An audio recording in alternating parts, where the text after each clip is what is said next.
तो बच्चों आप सभी का स्वागत है गुरु कृपा क्लासेस में। काफ़ी लंबे अंतराल के बाद आज हम मिलने जा रहे हैं। तो आज हम स्टार्ट करेंगे आपकी एक्सरसाइज 1.2 जो हमारी एचपी बोर्ड के हिसाब से बहुत ही इंपॉर्टेंट एक्सरसाइज है। चाहे आप एचपी बोर्ड की बात कीजिएगा या तो आप सीबीएसई की बात कीजिए, हर जगह ये क्वेश्चन आता ही आता है। ठीक है, इस क्वेश्चन को आपने ध्यान से देखना है। तो लेट अस स्टार्ट। सबसे पहले हम करेंगे कि मान के चलते हैं, मैं बोलूँगा let us assume that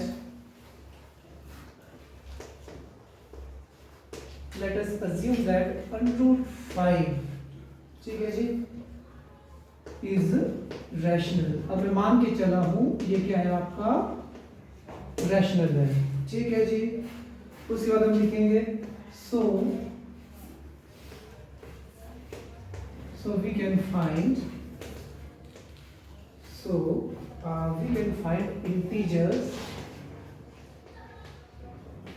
can find integers a and b। ठीक है जी, यहाँ पे b जो है 0 के बराबर नहीं होगा, सच दैट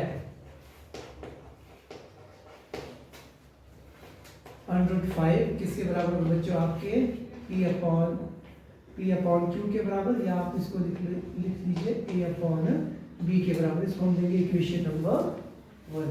समझ में आया? मैंने कुछ नहीं किया, मैंने अज्यूम किया कि √5 क्या है हमारे पास, रैशनल है। अगर रैशनल है तो ये क्या होगा? दो इंटीजर से मिलके बना होगा। किस से? a और b से। ठीक है जी, तो हम ये मान के चले a इसका न्यूमिनेटर और b क्या होगा इसका डिनोमिनेटर, और डिनोमिनेटर का b क्या होगा? 0 के बराबर नहीं होगा। आई बात समझ में? अब मैं मान के चलता हूं suppose a and b having common factor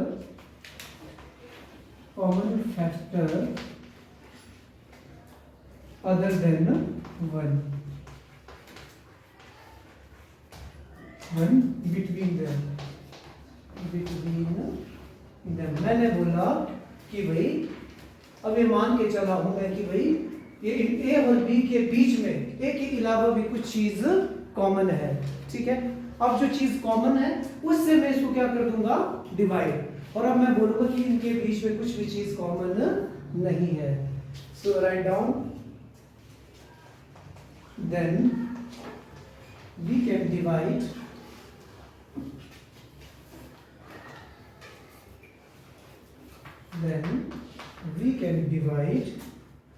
it by the common factor। Divide it by the common factor, so a and b becomes co-prime।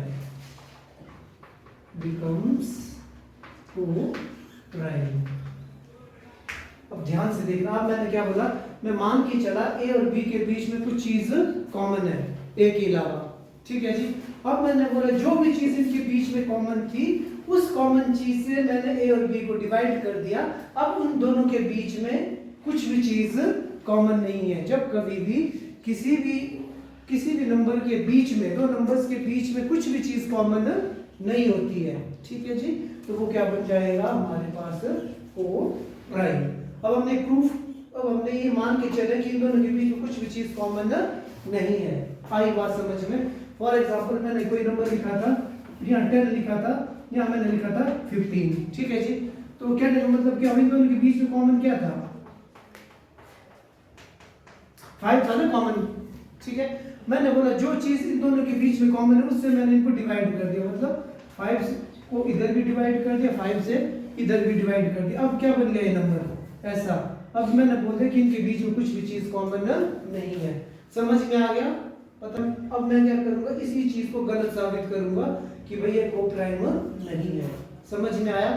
इतना पता लगा ना, दुनिया का कोई भी क्वेश्चन आ जाए, अगर यहाँ √3 भी लिखा होगा, आप क्या लिखोगे? यहाँ √5 की जगह 3 लिखोगे, बिल्कुल ये वर्डिंग रहेगी हर जगह, कुछ भी नंबर हो जाए यहाँ तक। समझ में आया? अब क्या करना है? स्टेप नंबर 2, मैं लिखूंगा स्क्वेयरिंग बोथ साइड। अब मैंने क्या करना है? इन दोनों इक्वेशंस को आपस में की स्क्वेयरिंग करनी, मैं लिखूंगा स्क्वेयरिंग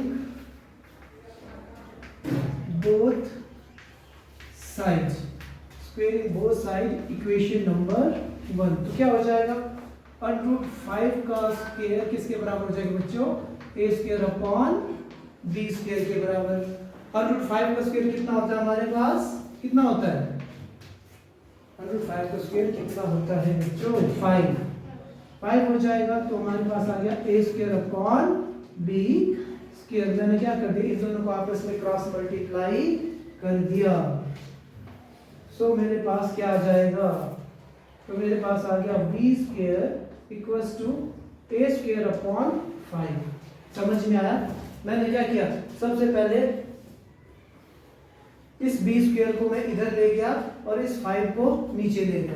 समझ में आया कि नहीं आया, कितना पता लगा, ठीक है।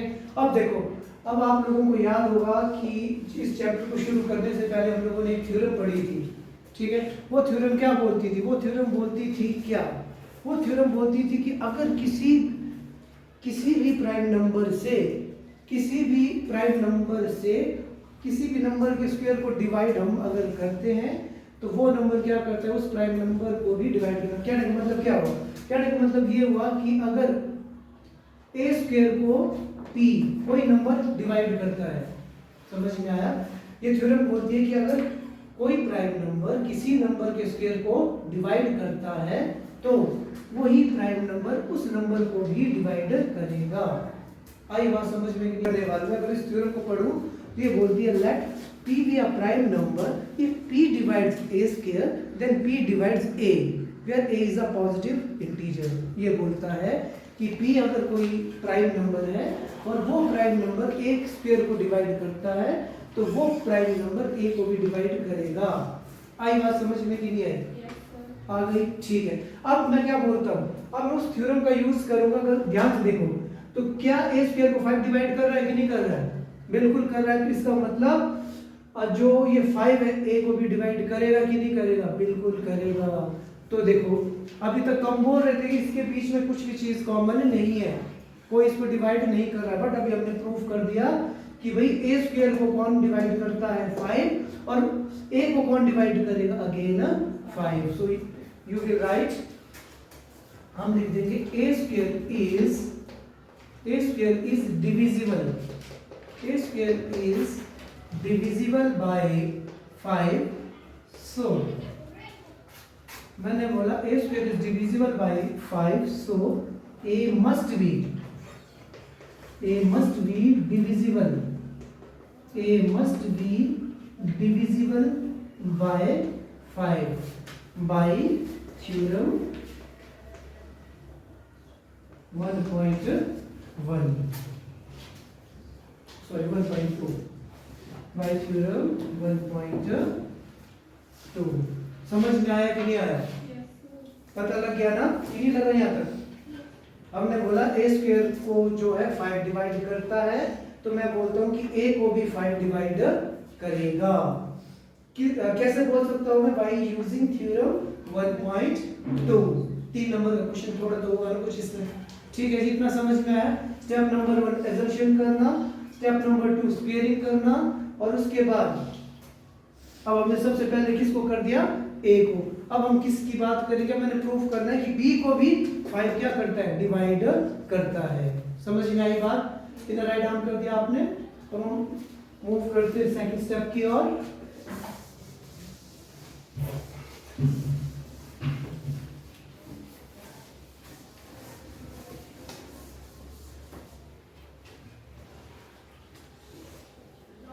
ठीक है जी, अब हम क्या करते हैं, एक इसी को ना एक इक्वेशन दे देता हूँ, इसको दे देता हूँ इक्वेशन नंबर 2। अब मैं बोलूंगा स्टेप नंबर 3 पुट। अब हम लोगों ने पुट क्या करना है, पुट a को खत्म करना है हमने, a का काम हो गया ना। अब a को खत्म करना, a की जगह मैंने क्या लिखना है, c। और अब यहाँ देखो हम किसकी बात कर रहे थे, कौन सा रूट की बात कर रहे थे, √5। तो यहाँ पे आपने क्या लेना है, 5। अगर 3 का क्वेश्चन होता, √3 का, तो आप क्या लिखते हैं, a की वैल्यू 3c। आई बात समझ में, जिसकी वैल्यू को कैलकुलेट करना है उसको यहाँ पे put this value in equation number 2। a equals to this in equation number 2, what we will get? V square is equals to 5 upon c whole square, चलो कंबाइन लिख देते हैं, अपॉन 5 का होल स्क्वायर। कितना आ गया जी हमारे पास? B square is equals to 25 C square upon 5। ठीक है जी, समझ में आया? क्या था हमारे पास? बी स्क्वायर की वैल्यू क्या थी? ए स्क्वायर अपॉन 5। ए की वैल्यू कितनी थी? 5c। तो 5 का स्क्वायर कितना हो जाएगा? 25। c का स्क्वायर कितना हो जाएगा? c square. 5 का नीचे 5 का क्या है? 5 का 5 आ गया। ठीक है जी, तो क्या कर लेंगे? 5 × 5, 5 5 × 25। तो बच्चों हमारे पास क्या आ जाएगा? b square is equals to 5c square. अब हमने दोबारा जैसे यहाँ पे क्या किया था, जिसको प्रूफ करना था उसके नीचे 5 लाया था। अब की बार मैंने b को प्रूफ करना है, इस 5 को क्या लाऊंगा? इसके नीचे। तो हमारे पास क्या आएगा? ध्यान से देखिएगा। तो हमारे पास आ गया c square is equals to v square upon 5। समझ में आया? अब मैंने क्या किया? इस 5 को b के नीचे लेके आ गया। अब मैं क्या लिखूंगा? वही चीज घिसी पिटी लाइन वही लिखूंगा कि वही b square is divisible by 5 upon में ना divisible by 5, so v must be divisible by 5 by theorem number 1.2। पता लगा कि नहीं लगा? इतना समझ में आया आपको? अभी हमने क्या प्रूफ कर दिया कि वही b a हमने थोड़ी देर पहले प्रूफ किया था, a is divisible by 5। a जो है 5 से डिवाइड होता है। और अभी मैंने क्या प्रूफ कर दिया? जो b है b भी किससे डिवाइड होता है? 5 से। तो क्या a और b के बीच में 1 के अलावा भी क्या कोई चीज कॉमन आ रही कि नहीं आ रही है? आ रही कुछ चीज कॉमन कि नहीं आ रही है? मैंने बोला कि भाई a को 5 डिवाइड कर रहा है, b को भी 5 डिवाइड कर रहा है, तो दोनों के बीच में क्या चीज कॉमन आ रही है? 5। बट अगर आप ध्यान से देखो, जो हमने क्वेश्चन स्टार्ट किया था उसमें हमने क्या लिखा था?